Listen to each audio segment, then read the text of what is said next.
ஒரு நாள் முழுக்க செய்யற வேலைய ஒரு குட்டி ஸ்டோரியா பார்க்கலாமா? வாங்க வீடியோக்குள்ள போலாம். நம்ம நிலத்துல டிராக்டர் மூலமா வேர்க்கடலை போட்டு 90 நாள் ஆயிடுச்சு. இன்னைக்கு காலையிலேயே வேர்க்கடலை அறுவடை பண்ணலாம்னு சொல்லிட்டு நிலத்துக்கு வந்துட்டோம். வேர்க்கடலை செடி புடுங்கி முடிக்க 9 மணி ஆயிடுச்சு. நம்ம பால் கறக்கிற மாட்டை எல்லாத்தையுமே ஓட்டிட்டு வந்து கயிறை போட்டு வரப்புல ஆழமா அடிச்சுட்டு நம்ம புடுங்கி வச்ச வேர்க்கடலை செடி எல்லாமே காயக்கூடாதுன்னு சொல்லிட்டு அரியா எடுத்துட்டு வந்து ஒரு இடத்துல போட்டுட்டு வேர்க்கடலை பறிக்க ஆரம்பிச்சிட்டோம்.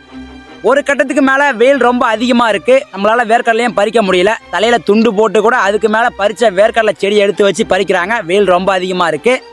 கொஞ்ச நேரம் வேர்க்கடலை பறிச்சுக்கிட்டே இருந்தோம். என்னுடைய சித்தப்பா பையன் என்னுடைய முதுகு மேலே ஏறி எல்லாருக்கும் பாய் காட்டுறதை பாருங்கள். எனக்கு அதை பார்த்த உடனே எனக்கு சின்ன வயசு ஞாபகம் தாங்க வந்தது. ஒரு வழியாக கம்ப்ளீட்டாக வேர்க்கடலை அறுவடை பண்ணி முடிச்சாச்சு. வாங்க இப்போ நம்ம வேர்க்கடலை பறித்தவங்களுக்கு அளந்து கொடுக்கலாம்.